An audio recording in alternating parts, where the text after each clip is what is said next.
Hi, I'm Jason, and this is the Cultural Breakdown.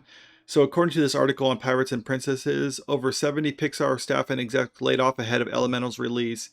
And it continues. Recently, Disney began a new wave of layoffs across the company. According to Deadline, the estimated number of positions being eliminated ranged from 1,000 to 2,500 and mainly focused on the entertainment side of the company.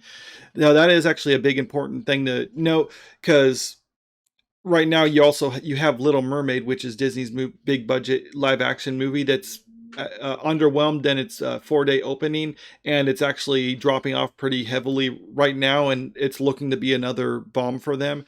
And then earlier this year, you had Pixar's big budget Buzz Lightyear movie, which cost them roughly $200 million budget, so it needed to make around, on the most conservative estimate, 400, but probably 400 to $500 million to break even, and it was only grossed about $226 million worldwide. So that was a huge failure. In fact, the Buzz Lightyear director was among the Pixar staffs laid off.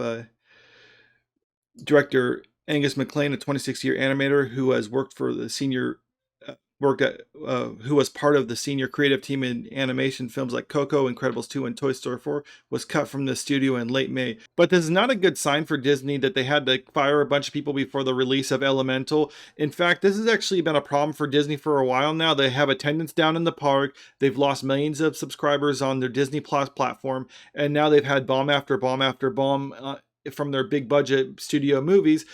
And now they have this new one coming out. This is actually pretty underwhelming. And you look at the earlier reviews, Pixar's highly high concept Bonanza underwhelms.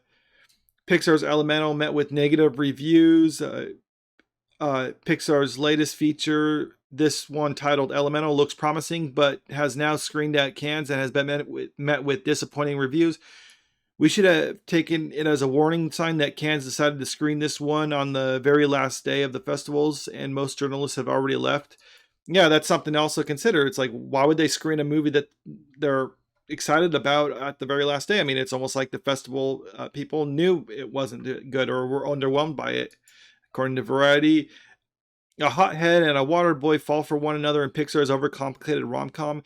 This does seem like a real strange concept, the Pixar rom-com. I mean, I know these are kind of family movies and that kind of be universal, but usually you don't think of rom-coms when it comes to Pixar. I mean, the closest thing I can personally think of would be like maybe Wall-E, but that's not even it. I mean, having a romantic interest isn't the same as a rom-com.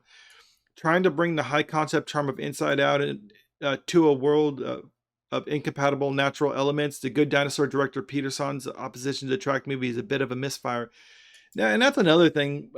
Director Peterson, yeah, this is director of the, and these are his directing credits. He's doing Elemental, and he did The Good Dinosaur. Keep in mind, The Good Dinosaur was another misfire from Pixar. It cost the studio around $200 million to produce, and it only grossed globally around $322 million. So kind of underwhelming for what they actually needed it to be. And when you come back over to Pirates and Princess, with Pixar seeing these kinds of cuts ahead of their new film Elemental film, things do not look good for the studio. Currently, Elemental is expected to be a box office dud with only a $40 million opening against a $200 million budget. If things don't turn around, the nearly 30-year-old studio, they might go soon. They might go the way of Blue Sky. Yeah, that's important to consider, that these studios are not invincible. They can go under. I don't know if that'll necessarily happen anytime soon, but eventually they do have to turn a profit. And if all they're doing is these duds, eventually, yeah, they might have a big movie that kind of like makes up the costs of all the ones that they lost on these ones. But you can't expect that all the time. It's not like a little studio like Blumhouse where it's like you can just throw like a few $1,000,000 at a movie. Then when you have one movie that out of 10 that does good, then that makes up the cost of it. It's not like that when you're thinking of like hundreds of millions of dollars on the line. You need to actually turn a profit, or at least to be, if you're going to be a bomb, it just has to be a minor one, maybe a few $1,000,000 lost, not like 50, $100 million lost. And this is not sustainable. And with recent announcements from Bob Iger saying that they're wanting to be a little bit more cautious on what they do, I think right now they're just trying to push out the ones that they've already had in the pipeline. And eventually they're going to start changing course and at least trying to make something that's more universally accepted and less risky. I mean, that could be a good thing or it could be a bad thing. But that I don't know what to expect from this. But I'm not really hopeful for what Disney has to bring out in the future. That's just my opinion. Let me know what you think in the comments. Make sure to like and share the video and subscribe if you want to see more. Thank you.